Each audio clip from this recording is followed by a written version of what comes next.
അസ്സലാമു അലൈക്കും വറഹ്മത്തുള്ളാഹി വബറകാതുഹു. പ്രിയപ്പെട്ട സഹോദരന്മാരെ, വിശുദ്ധ റമദാനിലൂടെ നാം കടന്നുപോയിക്കൊണ്ടിരിക്കുന്നു. ഈ വിശുദ്ധ റമദാനിൽ പാവങ്ങൾക്ക് ഭക്ഷണം നൽകൽ, അതുപോലെ തന്നെ സ്വതക്ക നൽകൽക്ക് വലിയ പുണ്യകരമാണ്. മഹാന്മാരായ സ്വഹാബികളൊക്കെ വളരെയധികം ശ്രദ്ധിച്ച കാര്യങ്ങളായിരുന്നു അത്. മഹാനായ അബൂബക്കർ റളിയല്ലാഹു അൻഹുവിൻ്റെ ദാനം നമുക്കൊന്ന് പരിശോധിക്കാം. ഒരിക്കൽ നബി സല്ലല്ലാഹു അലൈഹി വസല്ലം തങ്ങൾ ചോദിച്ചു, ഇന്ന് നോമ്പെടുത്തവർ ആരുണ്ട്? ഇത് സുന്നത്ത് നോമ്പായിരുന്നു, ഒരിക്കൽ ഫർള് നോമ്പല്ല. അബൂബക്കർ റളിയല്ലാഹു അൻഹു പറഞ്ഞു, ഞാൻ. നബി സല്ലല്ലാഹു അലൈഹി വസല്ലം തങ്ങൾ ചോദ്യം തുടർന്നു, ഇന്ന് ജനാസയെ അനുഗമിച്ചവർ ആരാണ്? അബൂബക്കർ റളിയല്ലാഹു അൻഹു പറഞ്ഞു, ഞാൻ. ഇന്ന് സാധുക്കൾക്ക് ഭക്ഷണം കൊടുക്കുന്നവർ ആരാണ്? അപ്പോഴും അബൂബക്കർ റളിയല്ലാഹു അൻഹു പറഞ്ഞു, ഞാൻ തന്നെ. ഇന്ന് രോഗികളെ സന്ദർശിച്ചവർ ആരാണ്? അബൂബക്കർ റളിയല്ലാഹു അൻഹു പറഞ്ഞു, ഞാൻ. 4 പ്രാവശ്യവും അദ്ദേഹം മറുപടി നൽകിയപ്പോൾ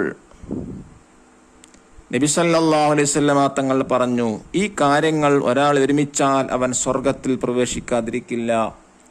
മഹാനായ അബൂബക്കർ സിദ്ദീഖ് റളിയല്ലാഹു അൻഹുവിൻ്റെ ഈമാനും ലോക മുസ്ലിങ്ങളുടെ ഈമാനും ഒരു തുലാസിന്റെ 2 തട്ടിൽ വെച്ചാൽ അബൂബക്കർ റളിയല്ലാഹു അൻഹു ഈമാനായിരിക്കും കനം തൂങ്ങുക എന്ന് മഹാനായ മുത്തുനബി സല്ലല്ലാഹു അലൈഹി വസല്ലം തങ്ങൾ പഠിപ്പിക്കുകയുണ്ടായി. അത്രയും മഹത്വമുള്ള ധാരാളം സൽക്കർമ്മങ്ങൾ ചെയ്തു വച്ച മഹാനായ അബൂബക്കർ സിദ്ദീഖ് റളിയല്ലാഹു അൻഹു ആയിരുന്നു അത്.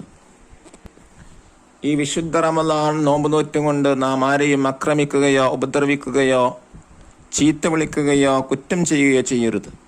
മഹാനാ ജാബിർ റളിയല്ലാഹു അൻഹു പറയുന്നു, നീ നോമ്പെടുക്കുകയാണെങ്കിൽ കളവിൽ നിന്നും ഹറാമുകളിൽ നിന്നും നിന്റെ കാതുകളും കണ്ണുകളും നാവും നോമ്പെടുക്കേണ്ടതാണ്. അയൽവാസിൽ ഉപദ്രവിക്കരുത്. ക്ഷമയും അച്ചടക്കവും നിനക്ക് ഉണ്ടാകണം. നോമ്പ് ദിവസവും നോമ്പില്ലാത്ത ദിവസവും ഒരുപോലെയാകരുത്. നാം നോമ്പെടുക്കുന്നു, പക്ഷേ മറ്റ് നിഷിദ്ധമായ കാര്യങ്ങൾ ഒഴിവാക്കുന്നില്ല എങ്കിൽ ആ നോമ്പ് കൊണ്ടൊരു കാര്യവുമില്ല. നാം വിശപ്പും ദാഹവും സഹിക്കുകയല്ലാതെ അതിനൊരു ഉപകാരം ഉണ്ടാവുകയില്ല. അതുകൊണ്ട് പ്രിയപ്പെട്ട മുഅ്മിനീങ്ങളെ, നാം നോമ്പെടുക്കുമ്പോൾ മറ്റു ഹറാമുകളൊന്നും ചെയ്യാതെ നന്മകൾ മാത്രം ചെയ്യാൻ വേണ്ടി ശ്രദ്ധിക്കണം. അള്ളാഹു തൗഫീഖ് നൽകട്ടെ. നോമ്പുകാരന് പരലോകത്ത് വളരെയധികം പുണ്യമായിരിക്കും. വിചാരണ ചെയ്യുന്ന സമയത്ത് വളരെ സുഖം കൊള്ളുന്നവൻ നോമ്പുകാരായിരിക്കും. ഖബറുകളിൽ നിന്ന് യാത്രയാക്കപ്പെടുമ്പോൾ നോമ്പുകാരെ അവരുടെ നോമ്പിൻ്റെ വാസന കൊണ്ട് തിരിച്ചറിയപ്പെടുന്നതാണ്. ഭക്ഷണ സുപ്രകളും പാനപാത്രങ്ങളും നൽകിക്കൊണ്ട് അവരോട് പറയും, നിങ്ങൾ ഭക്ഷിക്കുക, കാരണം ജനങ്ങൾ വയറു നിറച്ചപ്പോൾ നിങ്ങൾ വിശന്നിരിക്കുകയായിരുന്നു. നിങ്ങൾ കുടിക്കുക, കാരണം ജനങ്ങൾ ദാഹം തീർത്തപ്പോൾ നിങ്ങൾ ദാഹിച്ചിരിക്കുകയായിരുന്നു. നിങ്ങൾ വിശ്രമിക്കുക, ജനങ്ങൾ വിചാരണ നേരിടുമ്പോൾ അവർ ഭക്ഷിക്കുകയും കുടിക്കുകയും വിശ്രമിക്കുകയും ചെയ്യുന്നതാണ് എന്ന് മഹാനായ മുത്തുനബി സല്ലല്ലാഹു അലൈഹി വസല്ലം തങ്ങൾ പറഞ്ഞിട്ടുണ്ട്.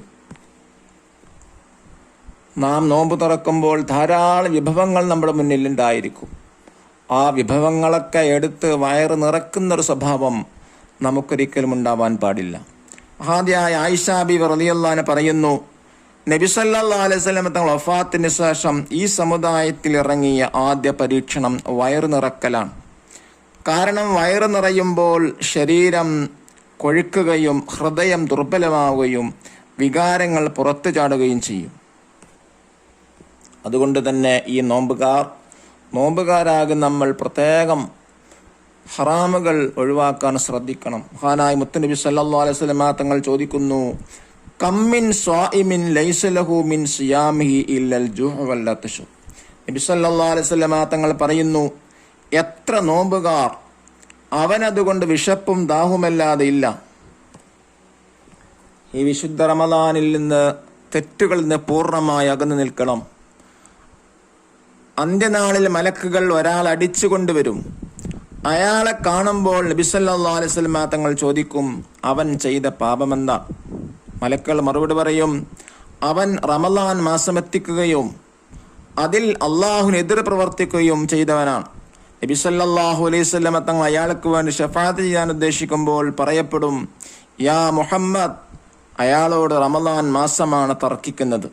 നബി സല്ലല്ലാഹു അലൈഹി വസല്ലം തങ്ങൾ പറയും, റമദാൻ മാസം തർക്കിക്കുന്നവരിൽ നിന്ന് തീർച്ചയായും ഞാൻ ഒഴിവായിരിക്കുന്നു. എന്ന് വെച്ചാൽ മുത്തുനബി സല്ലല്ലാഹു അലൈഹി വസല്ലം തങ്ങൾ ഷഫാഅത്തുൽ ഉളമ എന്ന മഹത്തായ ഷഫാഅത്ത് ഒരിക്കലും ലഭിക്കില്ല.